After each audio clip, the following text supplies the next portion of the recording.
Hi everybody and welcome back to my backyard once again. A few weeks ago I have reviewed the Geprc Cinebot35 V2, which has this very peculiar detachable mount. It was the only drone in this ecosystem at the time, but today we have another entry, the Geprc Cinebot35. In the box you get an extra set of HQ 90mm propellers, extra battery strap, a 3D printed action camera mount, finally, because on the Cinebot25 V2 it was not present, all the parts to assemble the O4 Lite or O4 Pro into the canopy, extra battery pad and receiver connector, a ton of extra screws and the tools to service your drone. Finally, we have the drone, under it all of the paperwork. Let's talk about the drone. I just weighed it and it's 357 grams without camera. Once you put it, it's gonna be around 390, 395. In my opinion, this is very heavy, especially considering it's more than 100 grams heavier than the Cinelog 35 V3, which uses the same components, so all of this extra weight is useless. And usually heavier drones make more noise, they fly worse, and they have worse efficiency. So this is kind of a trade-off you make for being able to quickly swap your camera. The build quality is very premium. There are no 3D printed parts on site, everything is injection molded. You have a bottom cover, a unibody ducted frame,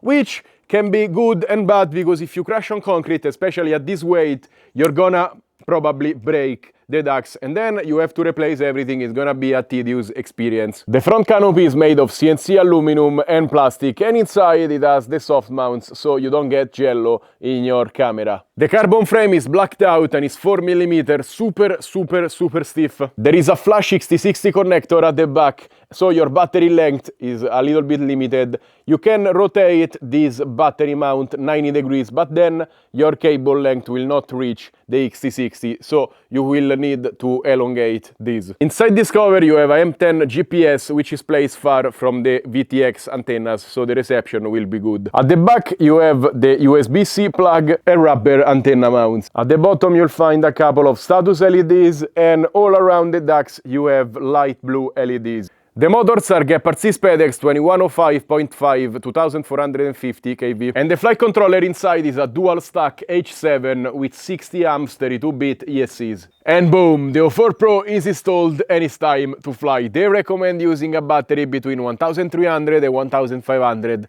6S. I have a couple of 1500s, so I'm gonna fly 2 times with these batteries. The first time I'm gonna test the drone without the action camera on top, and actually this drone has 2 PID profiles. The first one is for smooth flying, the second is for acro freestyle. For the second flight I'm gonna stick the action camera on top and try both PID profiles again. This specific 1500 doesn't fit completely right because it's too wide, and you can see the nice LEDs at the bottom. They are visible even in daylight. We have already 21 satellites. First time arming ever.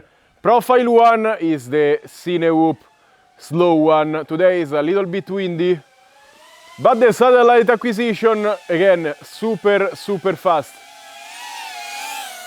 It makes less noise than I anticipated, and it feels okay. It makes a little bit of noise, but it feels very precise. It's in angle at the moment. I'm gonna put it in acro very soon. Let's see if there are chicken. Aha! Today we have some of them around. I believe it's a chicken, maybe. Yeah, it's a white chicken. No, don't go there. The chicken have mapped where my signal is not strong and they hang there. Because there is no explanation why they... okay, they just run for the bushes. There you go. I mean, I understand why they fly. I cannot hear it anymore, but it's a big drone. So I understand that they are scared of it. Also because it makes a ton of wind. I expected them to be more scared of this thing. They have been more scared of some much smaller drones. This thing is a 600 grams thing chasing them, moving a ton of air. Look at the run. Okay, let's stop going against the chicken. I'm sad it's not the best day, but okay, this is not the tune for acro, so it doesn't feel incredibly precise. It makes a ton of noise. What the hell is that white thing? Oh, okay, it doesn't like it. With this tune number 1, you have to go slow and steady. Before I return home and change, oh my god, and change the pit tune, let's try the GPS return to home. Always here in this corner, so if it falls, I can recover it. I activated the GPS return to home. I'm not flying the drone. It's doing a little bit of bunny hopping. Can you hear it?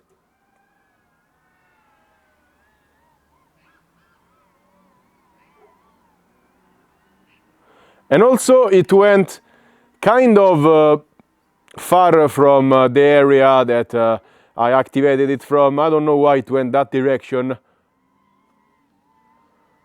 But yeah, I'm gonna give it a pass. A little bit of bunny hopping, but maybe the battery is a little bit bigger than they expect. I don't think so.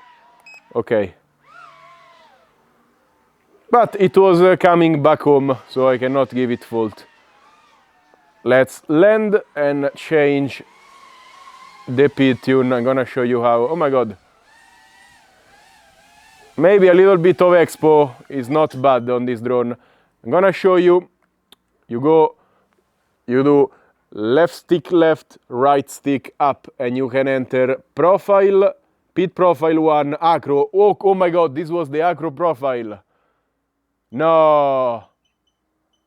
Ah, okay, we have acro and then we have juicy. Let's try. So we were already in the acro profile. Wow. Okay. What does juicy mean? I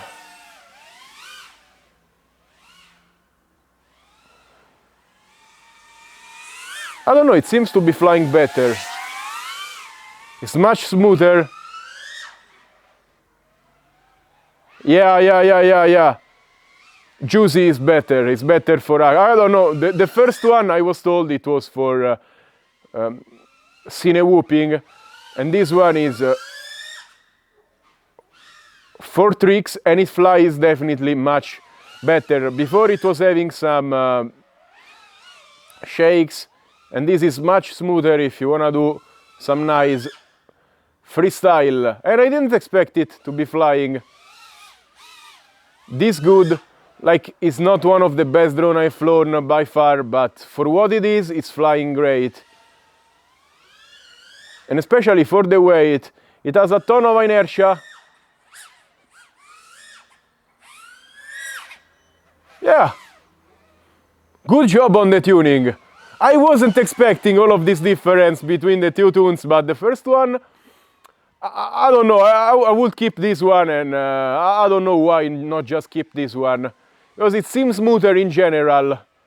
Even if you wanna do a cinewhooping, it's way smoother. So I like this profile too the best. Yeah, feels much better. I believe all the chicken have gone home because they don't want to take the chance of this thing following them again. And I was just about to put another 200 grams of GoPro on top of this drone. That's a shame. Battery life, I was expecting worse. I have been flying for a while now. I don't know how they are pulling this off with all of this weight, but I am kind of impressed because I was expecting much worse. But also I have to remember I am flying 1500 milliamps batteries, where, for example, on the Cinebot35 I was using 1100s, 1300s. So it's a big drone with big batteries on top. Not bad. It's not the fastest drone ever, it pulls a lot of power. If you go in a not smooth way, you can see it has some shake, some tie. Oh. Wow, we have been flying for 6 minutes. How crazy! Oh, wow! I was not expecting this efficiency at all. Good job! And it's still going. Imagine what would happen if they cared about making a little bit lighter. This thing would have been phenomenal.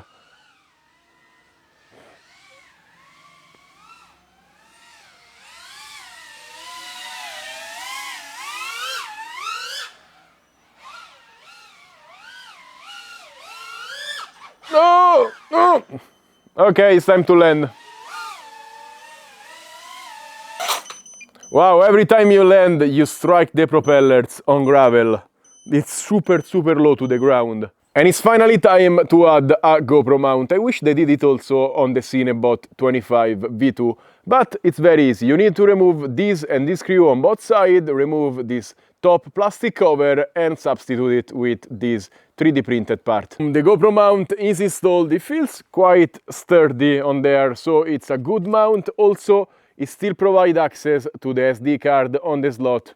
Good job. This is the max tilt you've got because of the antennas, but you're not gonna use this tilt on this drone, I believe. And with this camera, this drone weighs a whopping 800 grams. It's a flying brick. I don't expect much. I'm gonna be surprised if it still flies great. Let's put it back in the first profile. It picked up satellite literally in 1 second. I plugged it in and the satellite was fixed, which is crazy to me. It's this fast. So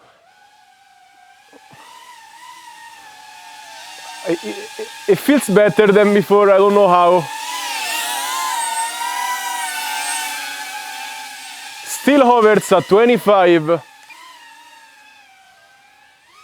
Yeah, it carries a GoPro, no problem at all. No problem. What? I'm still flying relatively slow, but I am impressed.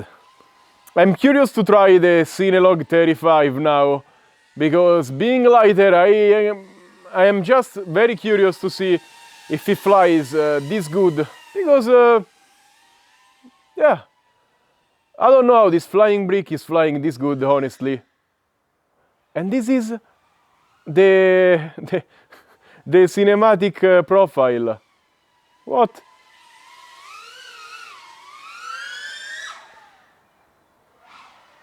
It makes a ton of noise, of course.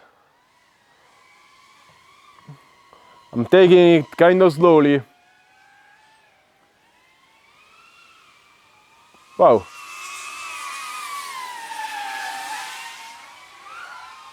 Let's see if the return to home works fine now. Man, this thing screams like hell. Okay, return to home, please don't crash.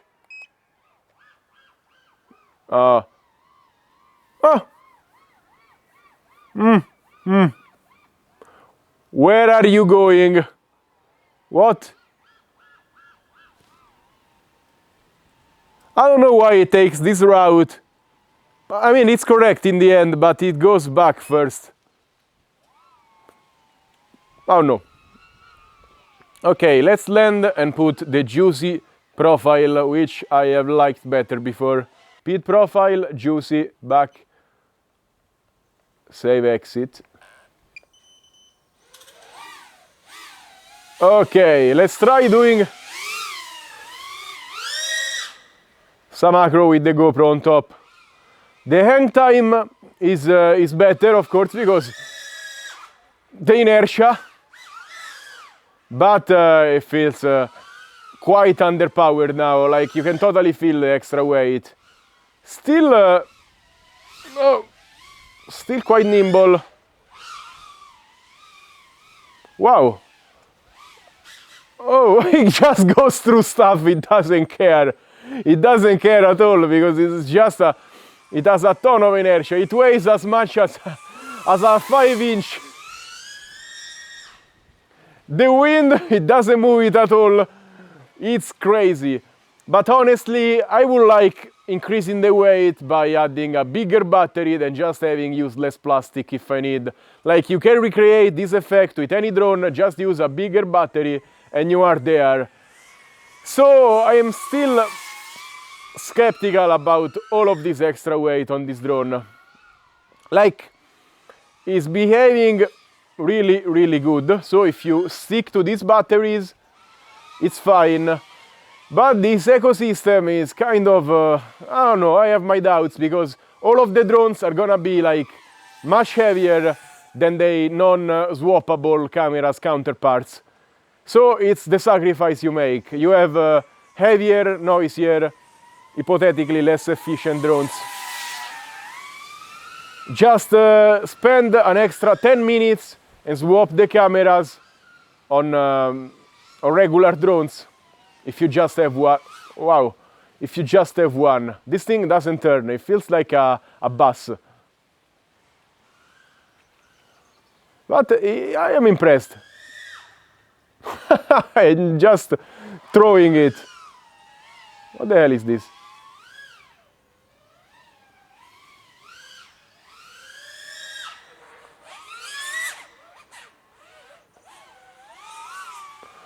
Well, I had much worse expectations on this drone, and it's kind of surprising me how they managed to make it fly this decent, because I'm not gonna say it's a nice experience. Like, it's very far from a 5-inch. It screams like crazy. They're gonna hear it kilometers away. Hear this. I cannot even talk above it. Okay, it's time to land. And it's time for my final opinion on this Geprc Cinebot35. When I saw the weight at the beginning, I was a little bit skeptical, because it's kind of a heavy drone. But after flying it, I am impressed. They did a very nice job. The second tuning is very nice. It flies super smooth. It still feels heavy, of course, but way better than I anticipated. The efficiency is better than I anticipated. GPS performance is stellar. The quality is great. There are no major flaws. I can see the SD card slot is perfectly reachable even with the camera. So a lot of things to like, and it's a perfectly usable drone. For having the ability of swapping the camera in 1 minute on the field with another compatible drone, you have some trade-offs on both of these drones, and probably in all of the other ones that will come in this lineup, because the drones are inherently heavier. So they're gonna have less efficiency, they're gonna make more noise, they're gonna be heavier. For example, the Cinelog35 V3 is like 100 grams lighter than this one. It's like not having the GoPro on top difference of weight. So of course, I feel like it's gonna fly much better. I'm gonna try it soon, but I tried the previous two versions, and I feel like they are much nimbler drones. They are more efficient, and like, you don't have to put such a big battery on them to make them fly 7 minutes. And still, if you put one of those batteries, they're gonna fly 10 minutes. So of course you have many advantages on going non-swappable drones. So at the end of the day, is your choice. Now there is a little bit of a scarcity of these cameras, so it's nice that we have the option to swap them. And still, the drones are nice enough even with this con. I wish they worked a little bit more on keeping the weight light of this camera mount and of the drone in general, to shave off a little bit of that trade-off. And as always, remember to like, subscribe and comment on this video. Let me know what you think about this drone, about this ecosystem, what drones you wanna see next with this swappable camera mount. I feel like probably they're gonna make something like a 3-inch, a 3.5, a 5, maybe a 7. Like, it works on every drone, and especially on a 7-inch, probably it makes sense on a 5-inch, because the extra weight is less felt. If you're interested in buying something, check out the links in the description below, because clicking on them you also get a discount, and you help this channel a lot. Thank you so much, stay safe and happy flying, bye!